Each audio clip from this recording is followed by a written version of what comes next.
Hi guys, and welcome to a new video on Sonal's life. Now, as you can tell, this is the start of my Royal Quest 3 vlog, but it didn't start out the way I wanted it. Like, I remember the last one I spoke to you at home before I left, then at night when I arrived at the hotel, but due to the nature of the trains, we were delayed by like 40 minutes, so we ended up getting here late and I was too tired. So today we have Royal Quest. Now, I've got a busy day before that, so we're going to head into London, me and my mum, who's with me, and we're going to go to the Saatchi Gallery, and the 8 from 17 has got some amazing artwork there, so we booked a special session there for K-Art. I'll see if I can record, I don't know. Then we'll come back, and I bought the meet and greet, so it is Tanahashi, Naito, Sanada, Eddie Kingston, Jeff Cobb, Hanare, Doki, Despi, which is the big more exciting thing, Shingo Tagi. I feel like I've missed someone. But yeah, I'm going to do all that. I'm going to try and speak to you guys in between that, but yeah, it's a really exciting day, and hopefully you can come with me. I don't know how much I'm going to be able to record, because I know you can't record the meet and greets. Obviously I'll record before and after that. While I'm in London, I don't know how I'm going to record this, but hopefully you guys can come along with the ride. Sorry if there's like that there. I've got this resting on the table because I tried to do it freehand but my hands were shaking. So yeah, come along with the ride for Royal Quest 3. Okay, so I've just got back from the Saatchi Gallery with the 8 art. I don't know how much of you like art, but I'm going to put like a few of his pictures here, and me with some of the pictures. Basically, he is an incredible artist. He's a great singer, amazing dancer, and his art, I don't know if like it'll mean anything to you, but I guess if you're a fan of the group, you can sort of see him within each of the art. So we're back at the hotel now. It's about lunchtime, so we're going to go and get something to eat. Then I'm going to go straight to the meet and greet, and then I will come back and tell you all about that. I think we're going to go straight to the show after, because it's, well, actually I'm going to come back here, then I'll tell you everything, and then we'll go. So yeah, like I said, this is not as cohesive as the last vlog that I did, but hopefully you guys are enjoying what I'm doing, and hopefully you enjoyed the pictures I just showed you. Hi guys, so I have just had my meet and greet, and I thought I'd share my experience. I sort of feel like I could do a whole video about it, but I don't want to like bore you all. So I went in and it was really busy. I don't think they realized how many people were going to be going, but it was really nice to meet some of you guys, so like subscribers, because I talked to you on here and I talked to you online, but there's something that hits differently about speaking to you in person. So just a quick thing of what happened. So I went in and the first people I met was Hanare and Jeff Cobb of the Empire. Now they were both so nice. So Jeff Cobb, Gachi Muchi, I still remember, but I was like, oh, it's great to find, because this is the first time I've ever met him, and I think seen him live, unless he was at one of the other Royal Quests. Correct me if I'm wrong. So we were just chatting about stuff, and I showed him my light stick design.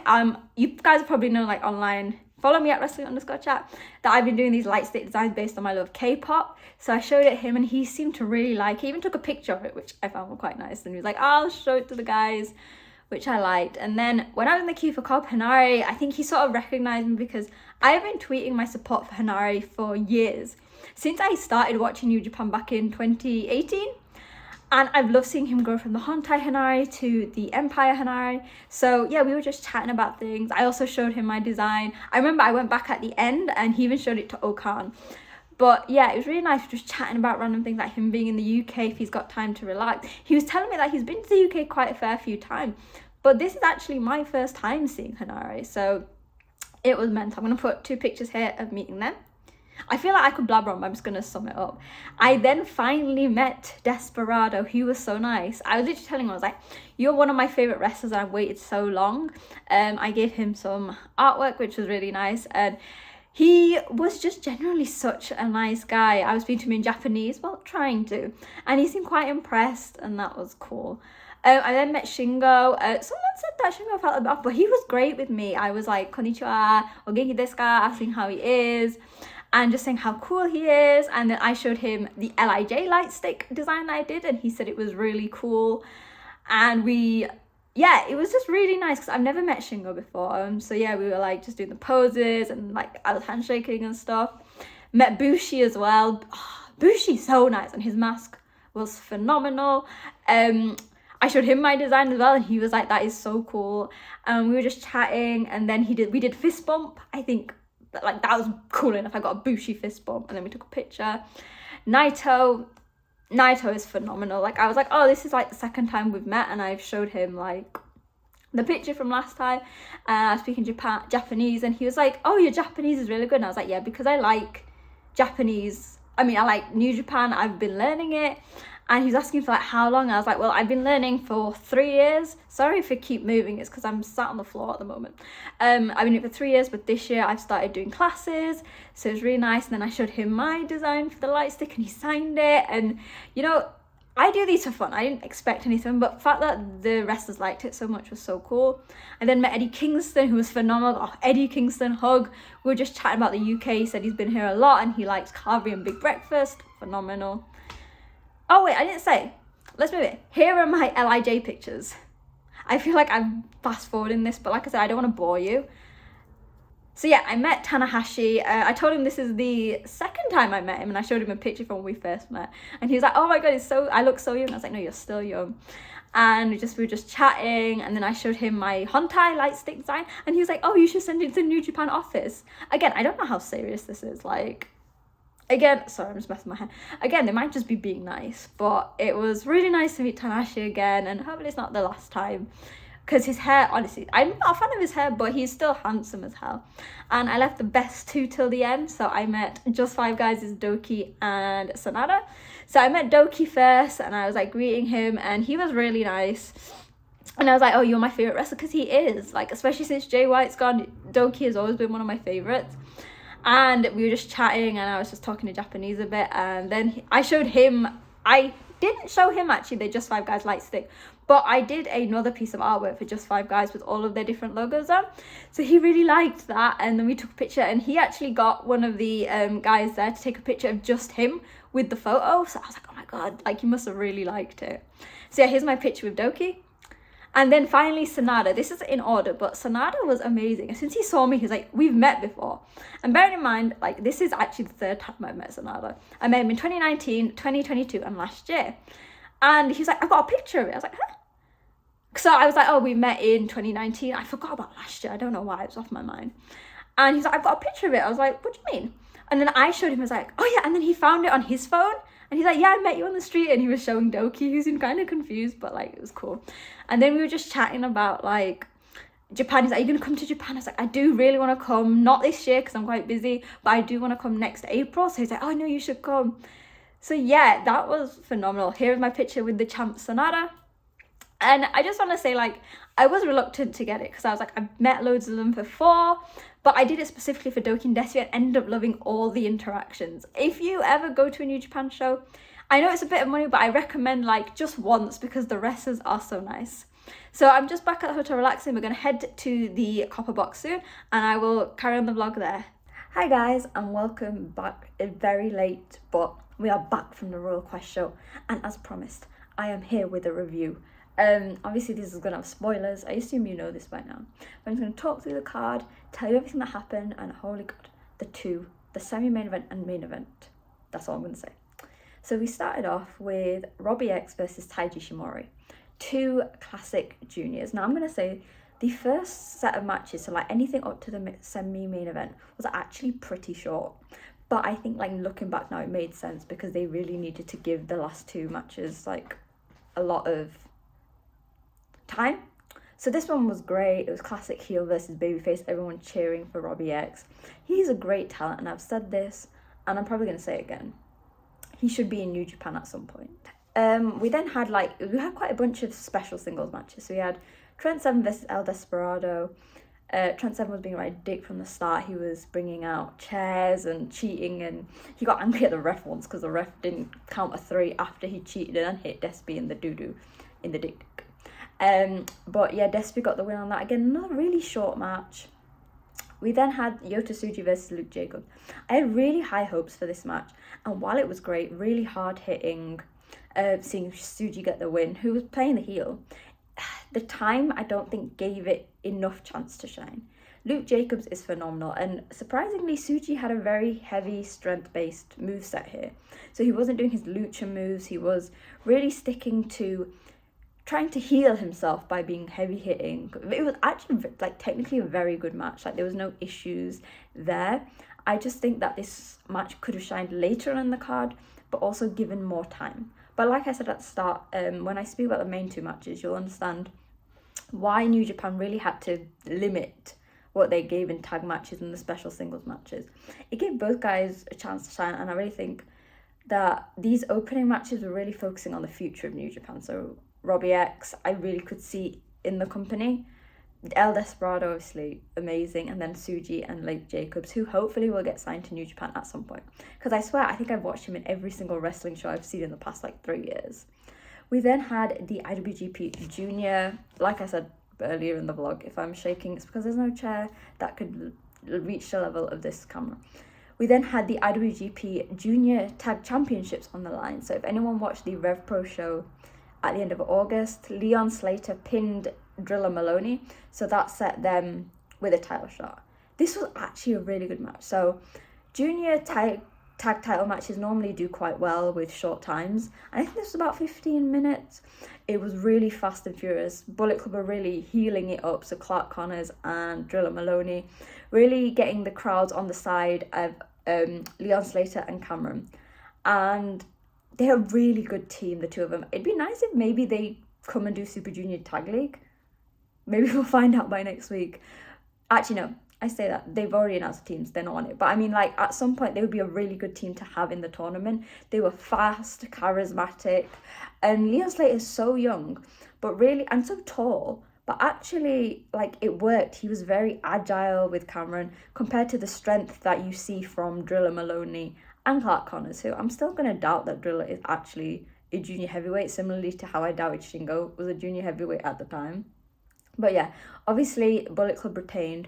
But yeah, the crowd were firmly on the babyface's side. So yeah, a really good match. We then had, it's actually gone, a 6-man tag match. So it's El Fantasma, Tama Tonga and Tangaloa faces Alex Coughlin, Finlay and Gabe Kidd. Obviously this is a fallout of the Destruction show? Is it Destruction? I completely lost it. Well, obviously Tama beat Finlay for the Never titles, and ELP and Hikaleo beat Coughlin and Gabe for the Strong titles.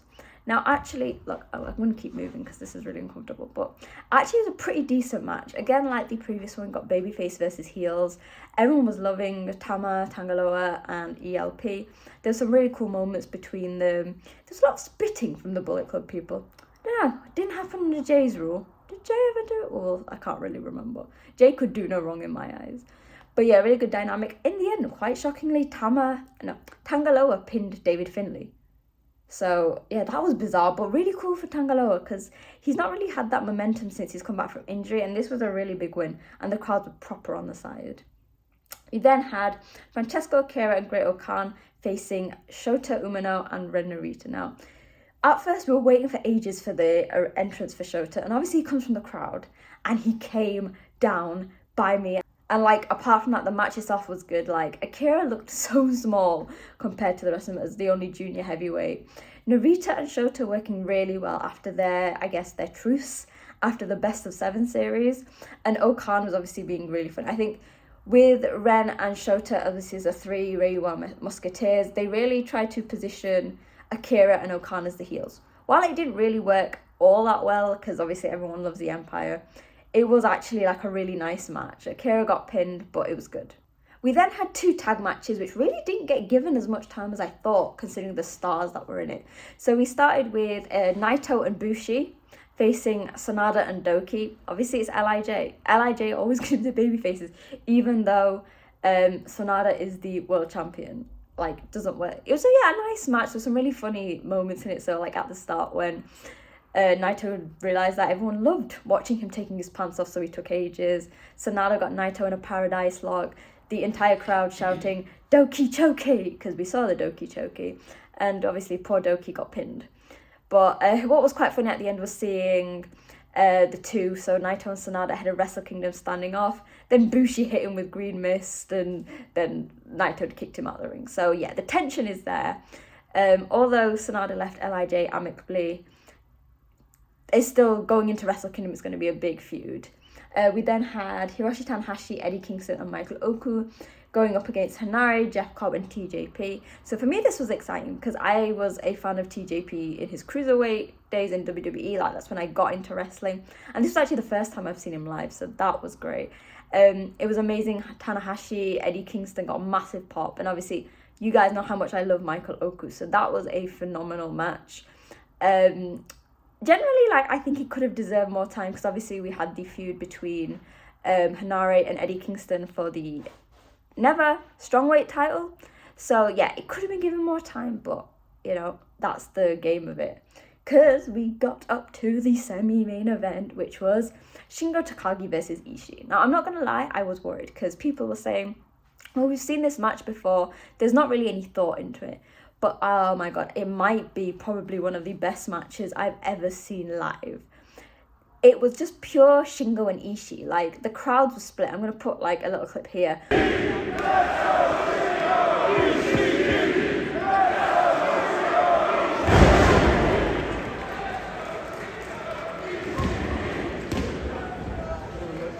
Just showing how split the crowd was between Ishii and Shingo throughout. And basically it was just hard hitting between two big beefy men. Like, at one point, was it Shingo like did like a slap on Ishii, and it literally echoed through the entire arena. There was like 4 moments where they were both just laying on the ground because they'd given each other so much. Like, I don't want to spoil it. I really want to recommend that you go and watch this match if you can, because possibly 2 of their best matches. There was so much going on. There was high risk, there was chops, there was uppercuts, there was kicks, there was lariats on the floor. They had everything in it. And just when you thought, oh, Ishii might hit his vertical drop brainbuster, Shingo reversed it. Or, oh, you think he's going to hit his Last of the Dragon, reversed it. And in the end, after I think it was about 30 minutes of probably, I'm going to keep saying this, and other people are going to say it as well, one of the best wrestling matches I've ever seen live, Shingo Takagi got the win. And after Shingo Takagi got the win, Tama Tonga came out, because remember, in their G1 match, they had a time limit draw, and challenged him to a match for the Never title. And obviously, if that wasn't good enough, we had the main event, which was a perfect match for Royal Quest 3.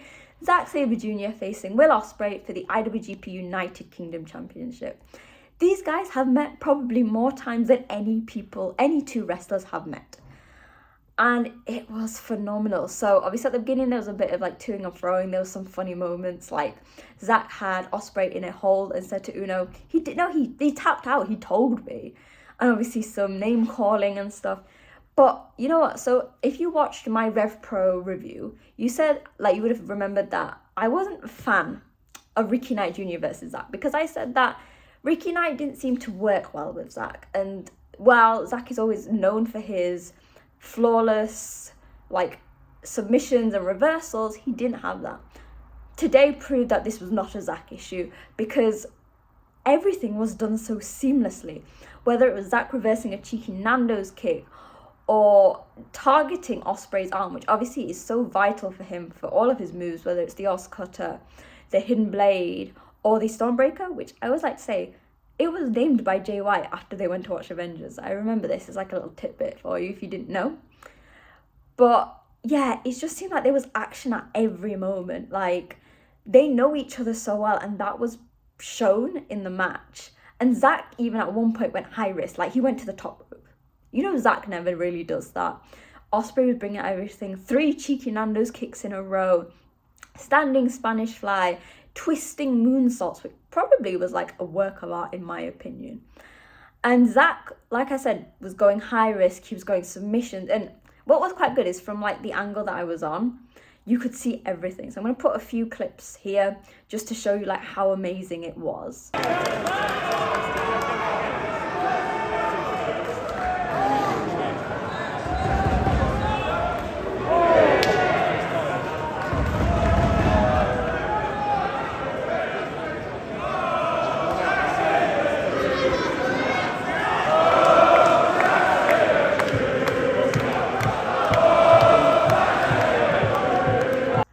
And in the end, because the Empire members, so Okan, Cobb, and Hanare were out there, were really worried. In the end, Zack unfortunately lost. Ospreay hit the Stormbreaker to get the win. And afterwards, obviously in London, he did a really amazing promo, talking about like the hardships that people were facing, about how, and I'll put the clip here, that whenever he was to come to the UK, because he was praising Zack, and obviously like saying that he's like a vegan Hydra and talking about the Tories. Obviously, fuck the Tories was a chant that you will always hear.